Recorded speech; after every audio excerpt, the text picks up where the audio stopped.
G'day, it's Ryan the Lion from A Few Quiet Yarns, and I'm standing here beside someone that needs no introduction. It's Brett O'Reilly from the EMA, and as usual with our yarn, Brett, would you introduce yourself and let everybody meet the person, not the suit as we say at AFQY. We'll talk about the business later. Kia ora, Ryan. Welcome everybody. Brett O'Reilly here at the EMA, which is where I hang out these days, the Employers and Manufacturers Association, part of the Business New Zealand Network. My goal in life is to try and help New Zealand businesses succeed, and I'm having a really cool time here at the EMA transforming us to do that. Cool. So what about outside of work? We have a little bit of a softball connection, but what do you do outside of work? Well, I'm a serial overcommitter, like you, Ryan, and I find myself getting involved in all sorts of interesting things. I was involved a lot with sport, started my working life as a sports journalist, so anything to do with sport. You're a journo? Yeah, journo originally. No wonder there's no typos in your emails. And I'm a pain in the ass for anybody who ever sends me a document. And so I know your family is rich in softball history. I started off, softball was one of the first sports I ever covered, and that's kind of morphed now into an interest in baseball with the Auckland Tuatara, and yes. I've done some fun things around that. And I think it's going to be quite a cool place to be, New Zealand and Auckland, in the next few months, because it seems that the whole world is looking at holding these sporting events here. So in addition to having great tech events like AFQY, looks like we might have some good sporting events as well. Well, that sounds really good. And the last one? The kids, the cat and the dog. So I've been married for 30 years this year to Robin. So she deserves a Medal of Honour for putting up with me for that long. I have two children. Alana's 22. She's doing honours at the University of Auckland. She's going to be CEO of an art gallery or a museum. James is in his last year at Westlake. He's going to be joining the New Zealand Defence Force. He wants to be an officer in the Air Force and work with tech and the sort of logistics and supply chain area. And we've got a cat called Riley, who's crazy, and a dog called Poppy, who's like an Ugg boot with 4 legs. And I'm not an Aucklander. I grew up in a place called Nainai in the Hutt Valley, but I've lived here in 2 different shifts since 1999, and love the city. I think it's one of the best places in the world to live. Love the fact that it's really diverse, both in terms of ethnicity, in terms of the things that you can do, and increasingly in terms of businesses. Some really diverse, really cool businesses to be involved with. Some of whom are our members, and hopefully a lot more will be the more we do with AFQY and you.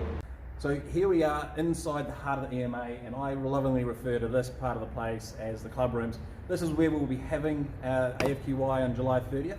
And Brett, what impact are you making? Well, the EMA and its sort of predecessor organisation to 134 years old. So I've been around a long time. So, our job is to help businesses be successful. So firstly, we're trying to modernise the organisation. We're part of the Business New Zealand Network. So we're looking at digital tech to really take us to the next step. We've actually already got quite a bit of technology in the business.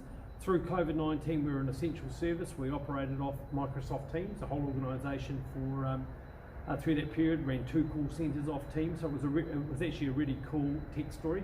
But the bigger play for us is about transforming the New Zealand economy. New Zealand economy and businesses were probably not going particularly well as we went into COVID-19, and now of course we've got a shitload of debt we've got to repay, and we've got it's going to be a much tougher world to trade in. So that means I hate the word recovery. I want to use the word transformation. And the thing that's going to transform the New Zealand economy and make it really hum is going to be tech. And so that's what we're talking to our members about every day. That's what we're working with manufacturers, with exporters, with retailers, with construction companies around that. And we're kind of a catalyst in that space. Members come to us for advice and assistance. And so increasingly we're working with technology companies to I guess, introduce them to our members, to introduce our members to them, and really sort of build the sense of community, the sense of spirit that collectively, which is at the heart of AFQY, right? Yeah. It's build this community that's really interested in transforming New Zealand business to make it the best it can possibly be, so the businesses themselves are successful, but ultimately that society is successful, and that this big balloon of debt that we've needed to get through COVID-19 can actually be paid off as quickly as possible. And tech's going to be at the heart of it, right? Absolutely. I mean, if we invest in tech, we can have 10 times return. If we put everything in the ground with shovel ready, then it's in the ground and it's sunk, not producing an ROI like tech can. Imagine we had global services operating out of New Zealand and we become the new outsourcing country of the world, replacing the likes of India and America and other places. We could be it. Well, got to work on it. Well, we've got 14% of New Zealand's energy supply now looking for something to use it for down at TY Point, not far from your old stamping ground when you grew up.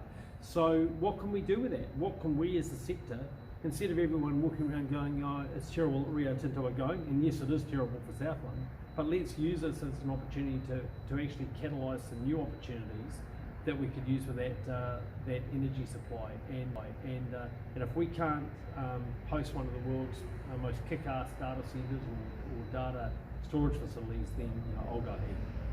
Fair enough. All right.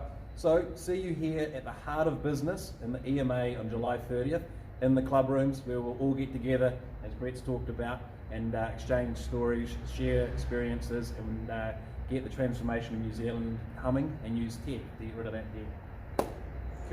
All right, so location 3, we were standing up there the last 2 times. Now we're down here in the ground floor of the campus with everything behind us. So, Brett, tell us about your AFQI experience. Well, it's my tech fix.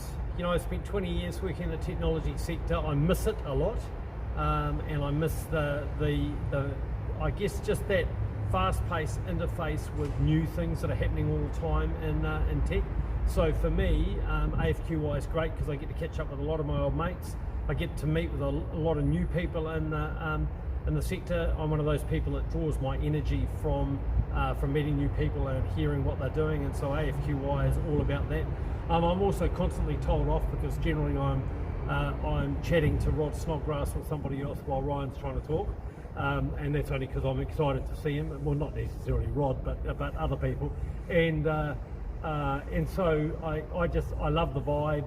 I love the fact that I can always come away with a sort of a gem of a new company, a new entrepreneur, something new that's going on in tech, and it's just a great chance to sort of unwind for me, and generally have a whole lot of conversations that don't typically turn up in my day-to-day working life these days. So for me, it's an indulgence actually, and it's a very cool one.